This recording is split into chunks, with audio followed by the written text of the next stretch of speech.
आज हम करेंगे मेश एनालिसिस का टाइप 3। जैसे कि हम एक क्वेश्चन लिए हैं, क्वेश्चन नंबर 3। इसमें आपको क्या दिख रहा है कि 100 वोल्ट का डीसी सोर्स है, 10, 5, 5 ओम के रेजिस्टेंसेस हैं और 10 एम्पियर का करंट सोर्स है। अब हमको इसमें क्वेश्चन में ये पूछा गया है कि find the current through I10 ohm, I5 ohm, I5 ohm using mesh analysis. ये आपको पूछा गया, तो एकदम इजी है। तो सबसे पहले आपको लेना है मेश करंट, दोनों क्लॉकवाइज डायरेक्शन में या दोनों एंटी क्लॉकवाइज डायरेक्शन में। मैं दोनों को ले लेता हूँ क्लॉकवाइज डायरेक्शन में। इसका नाम I1, इसका नाम I2। इसका नेमिंग कर देता हूँ ABC। ये तीनों एक ही पॉइंट है, बट मुझे प्रॉपर मेश को बताने के लिए इनका नेमिंग मैं अलग अलग पॉइंट से कर देता हूँ। तो DEF। अब आप स्टार्ट कीजिए in mesh ABEF A। KVL equation gives, कितना हो जाएगा, ए से स्टार्ट करेंगे तो ये बनेगा पहले प्लस, फिर बनेगा ये माइनस। तो मैं बाद वाले साइन को ले रहा हूँ, तो -10 टाइम्स ऑफ I1। इस वाले पे आऊँगा तो प्लस से माइनस, बाद वाला साइन -5 हो जाएगा। ये I1 डायरेक्शन, ये I2 opposite direction, that means I1 minus I2 हो जाएगा। इस पॉइंट तक आ गए, यहाँ तक आ गए, फिर माइनस से प्लस, प्लस 100 में करंट का मल्टीप्लिकेशन की ज़रूरत नहीं है क्योंकि ये ऑलरेडी वोल्टेज है। इसमें रेजिस्टेंस में करंट मल्टीप्लाई करने से वोल्टेज बनेगा, ये मैं आपको आगे बता चुका हूँ। फिर ये हो जाएगा आपका -10 I1 -5 I1 minus minus plus 5 I2। ये प्लस 100 उस साइड शिफ्ट कर दोगे तो -100 हो जाएगा।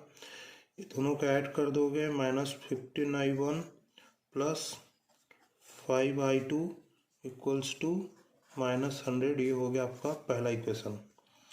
वैसे ही आपको सेकंड में मेश अप्लाई करना रहता है, लेकिन यहाँ पे आप सेकंड में मेश अप्लाई नहीं कर पाओगे, बिकॉज जब आप केवीएल इक्वेशन लिखोगे बी से सी पॉइंट पे तो आप लिखोगे -5 टाइम्स ऑफ I2। फिर जब आप सी और डी वाले पे लिखोगे तो आप नहीं लिख पाओगे, बिकॉज सी और डी के क्रॉस का जो रेजिस्टेंसेस है वो नहीं पता है। तो करंट तो आपको पता है, बट रेजिस्टेंस आपको नहीं पता है। तो जिस भी मेश में करंट सोर्स आए वहाँ पे आप क्या है, केवीएल इक्वेशन नहीं अप्लाई कर सकते।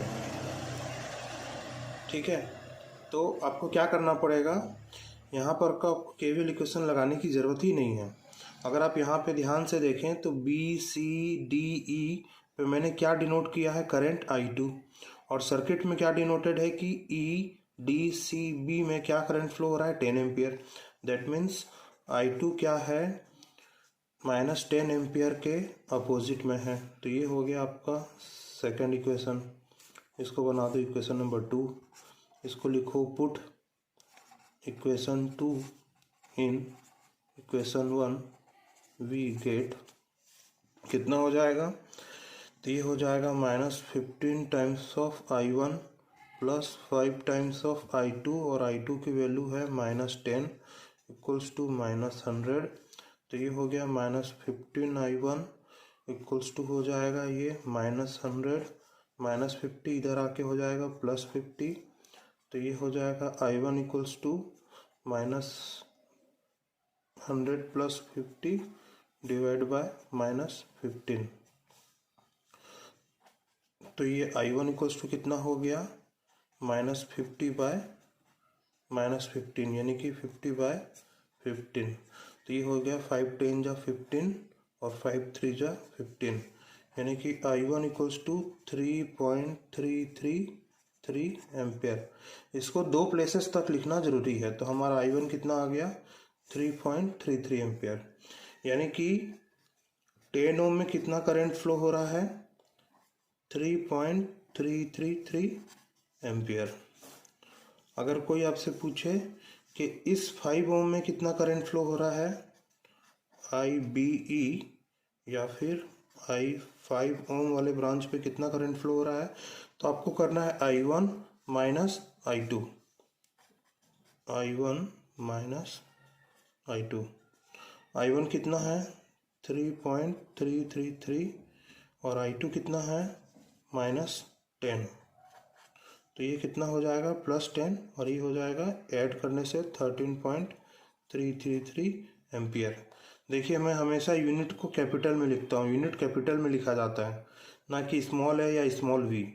ठीक है, आप लोग इसको स्मॉल वी या स्मॉल ए कर दोगे, करंट वोल्टेज के केस में स्मॉल वी लिखोगे, तो ये हमेशा कैपिटल में होगा यूनिट।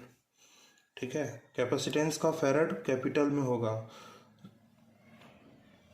इंडक्टेंस का यूनिट हेनरी कैपिटल में होगा, इसलिए यूनिट कैपिटल में रहेंगे।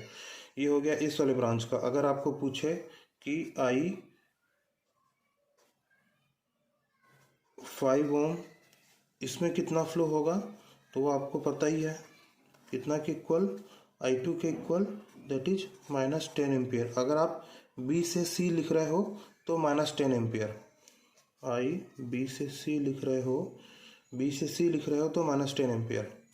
और अगर आप ICB लिख रहे हो, C से B लिख रहे हो, तो वो हो जाएगा +10 एम्पियर। तो ये दिखने में डिफ़िकल्ट है, बट है ये एक्चुअल में इजी क्वेश्चन। नेक्स्ट क्वेश्चन लेते हैं। ये आपको दिख गया होगा, IBC इक्वल्स टू I5 ओम। जब यहाँ से यहाँ लेंगे तो आपका करंट ऐसा है, तो I2 इक्वल्स टू कितना हो जाएगा -10 एम्पियर। बट जब आप C से B लोगे तो करंट आपका इस डायरेक्शन में है, तो ये हो जाएगा ICB इक्वल्स टू +10 एम्पियर। तो तीनों करंट आपके आ गए using mesh analysis. Next question लेते हैं। ये हमने नेक्स्ट क्वेश्चन लिया है, इसमें क्या है, आपको दिख रहा होगा कि ये 3 मैसेज हैं। एक्चुअल में ये 3 मैसेज हैं, तो हम इनका नंबरिंग कर देते हैं ABCDEFGH। आपको ये नेमिंग करना बहुत ज़रूरी है। ठीक है, ये नेमिंग करना बहुत ज़रूरी है। कई लोग क्या करते हैं, इसको नेमिंग ही नहीं करते हैं, I1 I2 I3 भी डिनोट नहीं करते हैं, सीधा लिख देते हैं, तो ये गलत है। ठीक है, तो मान लेते हैं हमको इस क्वेश्चन में पूछा गया है कि इस 5 ओम में करंट कितना होगा। I5 ओम का करंट पूछा गया है यूजिंग मेश एनालिसिस। ठीक है, तो आप क्या कीजिए, सभी में क्लॉकवाइज डायरेक्शन अप्लाई कर दीजिए। ये हो गया आपका I1, ये हो गया आपका I2, ये हो गया आपका I3। तो आपने लिखा स्टार्टिंग में इन मेश ABGHA, जहाँ से स्टार्ट करता हूँ वापस वहीं पे लिखता हूँ। तो ये सब तब पता चलेगा जब आप मेश में नेमिंग करोगे। ठीक है, तो A से स्टार्ट करते हैं, तो प्लस से माइनस KVL इक्वेशन की प्लस से माइनस, ये बनेगा प्लस से -10 टाइम्स ऑफ I1। फिर अब इसमें जाएंगे तो प्लस से माइनस मिलेगा, रेजिस्टेंस की वैल्यू 2, करंट आपका सॉरी मैंने इस 2 एम्पियर को ध्यान नहीं दिया। ठीक है, तो ये यहाँ पे ये 2 एम्पियर है, तो आगे जा करके जब मैं यहाँ इतना तक लिखा, फिर इस पर ध्यान आया कि मेरे को यहाँ पे 2 एम्पियर है, तो इसमें आपको केवीएल इक्वेशन लिखने की ज़रूरत ही नहीं है। आपका डायरेक्टली I1 कितना हो जाएगा 2 एम्पियर, क्योंकि इस वाले ब्रांच में कितना फ्लो हो रहा है 2 एम्पियर, तो I1 इक्वल्स टू कितना हो जाएगा, सीधा 2 एम्पियर। ये I1 आपको हो गया 2 एम्पियर। इसमें आपको केवीएल इक्वेशन लगाने की ज़रूरत नहीं है। मैं एकदम यहाँ से यहाँ लिखा, यहाँ से यहाँ लिखा, फिर जैसे यहाँ लिखूँगा बोल रहा था, तब मेरा नज़र इस पे पड़ा, तो I1 इक्वल्स टू 2 एम्पियर हो गया। अब आपको क्या करना है, इस वाले पे लिखना है। तो in mesh BCFGB KVL equation gives, तो यहाँ पे जब आप स्टार्ट करोगे तो ये हो जाएगा प्लस से -5 टाइम्स ऑफ I2। यहाँ पे आएंगे तो प्लस से माइनस माइनस और उसके बाद रेजिस्टेंस का वैल्यू 2। करंट आपका एक I2 है और एक I3 अपोजिट में है, तो ये हो गया I2 माइनस I3। यहाँ तक आ गए, फिर यहाँ तक आ गए, फिर यहाँ से यहाँ जाएंगे तो आपको मिलेगा प्लस से माइनस, यहाँ पे प्लस आएगा, यहाँ माइनस आएगा, क्योंकि हम करंट कैसे जा रहा है, नीचे से ऊपर जा रहा है, तो प्लस से माइनस, बाद वाले साइन को लिए, रेजिस्टेंस का वैल्यू 2 और करंट हो जाएगा आपका I2 माइनस I1 का वैल्यू बाद में पुट करेंगे, इक्वल्स टू हो गया 0। अब आप इसको सिंप्लीफाई कीजिए तो -5 times of I2 minus of 2I2 minus minus plus 2 times of I3 minus minus plus 2 times of I3 minus 2 times of I2 minus minus plus 2I1 equals to 0। एक बार देख लीजिए, -5I2 minus 2I2 minus minus plus 2I3 minus 2I2 minus minus plus 2I1 equals to 0। तो ये हो जाएगा, सबसे पहले I1 को लिख लीजिए, तो ये हो गया प्लस 2 टाइम्स ऑफ I1, ये हो गया। उसके बाद I2 वाला लिख लीजिए, 5 2 7, 7 और 2 9, तो ये हो गया -9I2। I3 वाला लिख लीजिए प्लस 2I3 और कांस्टेंट एक भी नहीं है, इक्वल्स टू हो गया 0। ये हो गया हमारा इक्वेशन नंबर 2, ये हो गया हमारा इक्वेशन नंबर फर्स्ट। अब वैसे ही हमको क्या करना है, इक्वेशन नंबर थर्ड निकालना है इस वाले इमेज से, CDEF वाले से। तो आपने लिखा इन मेज CDEFC KVL इक्वेशन गिव्स, यहाँ से स्टार्ट करेंगे तो ये प्लस होगा, ये माइनस होगा, तो -4 टाइम्स ऑफ I3, प्लस से माइनस आएंगे तो ये हो जाएगा -100। करंट का मल्टीप्लिकेशन की ज़रूरत नहीं है, ये ऑलरेडी वोल्टेज है। फिर यहाँ से यहाँ आएंगे, फिर यहाँ से C जाएंगे, तो F से C जब जाएंगे तो हमारा करंट की डायरेक्शन के हिसाब से ये प्लस बनेगा, ये माइनस बनेगा, तो ये हो जाएगा -2 times of I3 minus I2 equals to 0। इसको फर्दर सिंप्लीफाई करेंगे, -4I3 माइनस 100 माइनस 2I3 और ये माइनस माइनस कितना हो जाएगा, प्लस 2I2 इक्वल्स टू 0। इसको I1 I2 और I3 के फॉर्मेट में हमको क्या करना है, जमा करके रखना पड़ेगा, नहीं तो हम कैलकुलेटर में जब पुट करेंगे तो हमसे मिस्टेक हो जाएगा। तो सबसे पहले देखिए I1 है क्या, नहीं है, तो 0 टाइम्स ऑफ I1। I2 देखिए तो प्लस 2 टाइम्स ऑफ I2, ठीक है। I3 देखिए -4 और ये -2, तो ये हो गया -6 टाइम्स ऑफ I3। कांस्टेंट को उस साइड शिफ्ट करना चाहिए, तो ये हो गया हमारा 100। तो ये हो गया हमारा इक्वेशन नंबर 3। एक बार फिर से देख लीजिए, 0 I1, I2 2 है, 2 टाइम्स ऑफ I2, I3 है -4 और -2, तो ये हो गया -6 I3 -100, उस साइड शिफ्ट हो जाएगा।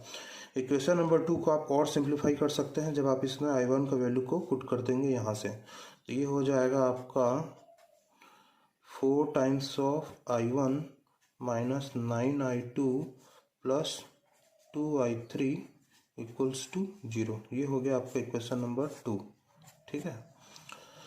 अब आप का कितना हो गया, सॉरी यहाँ पे 2 पुट करेंगे तो ये 4 बस होगा, ठीक है। तो ये हो जाएगा 0 times of I1 minus of 9 times of I2 और ये हो जाएगा आपका 2 टाइम्स ऑफ I3 और ये हो जाएगा 4, उस साइड शिफ्ट करने से -4, इक्वेशन नंबर 2, ठीक है। I1 का वैल्यू पुट किया तो मैं मल्टीप्लाई कर दिया था, बट I1 फिर से लिख दिया था, तो ये हो गया 4 minus 9I2 plus 2I3 equals to 0। तो ये हो गया, I1 है नहीं, तो 0 times of I1 minus 9I2 plus 2I3 equals to -4। अब आप इक्वेशन 2 और इक्वेशन 3 को देखिए, तो I1 दोनों में है ही नहीं, तो आप इसको हटा सकते हैं, ठीक है। आपके बाद फिर दो ही इक्वेशन है, दो ही वेरिएबल है, I2 और I3 के टर्म्स में, I2 और I3 के टर्म्स में, तो इसको जब आप सॉल्व करेंगे, solving equation 2 and 3rd, we get, आपको क्या मिलेगा,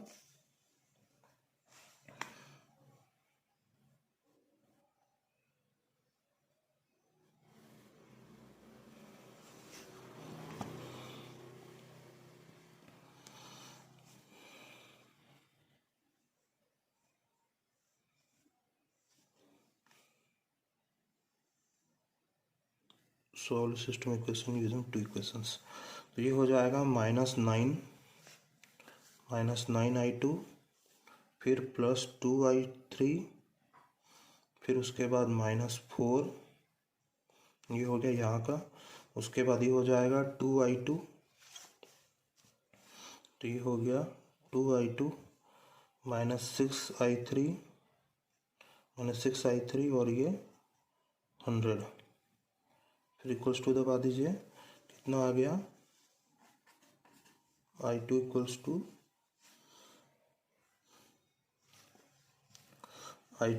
टू आ गया -3.52 एम्पियर, और I3 इक्वल्स टू आ गया -17.84 एम्पियर। ठीक है, ये हो गया I2 और I3 की वैल्यू, और आपका I1 ऑलरेडी नोन है। ठीक है, तो ये हो गया I2 और I3 का वैल्यू। दैट मीन्स हमको ये करंट पता चल गया और ये करंट भी पता चल गया। हमको क्वेश्चन में क्या पूछा था कि 5 ओम से करंट कितना जाएगा, क्वेश्चन में क्या पूछा था, ये 5 ओम से करंट कितना जाएगा, तो 5 ओम से करंट कितना जाएगा, जो आपका I2 करंट है, तो कितना हो जाएगा I2 करंट,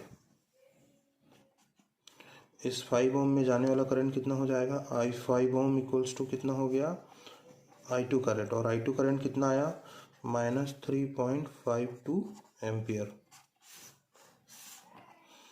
ठीक है, यह हो गया आपका आंसर। तो इस माइनस का क्या मतलब है, इस माइनस का मतलब ये है कि हमने जो ये एज्यूम किया है कि इस 5 ओम में करंट B से C फ्लो हो रहा है, वो एक्चुअल में हमारा रॉन्ग एजम्पशन है। इसमें एक्चुअल में करंट फ्लो हो रहा है from C to B, that means C to B में आपका ये करंट क्या हो जाएगा, पॉजिटिव 3.52 एम्पियर करंट।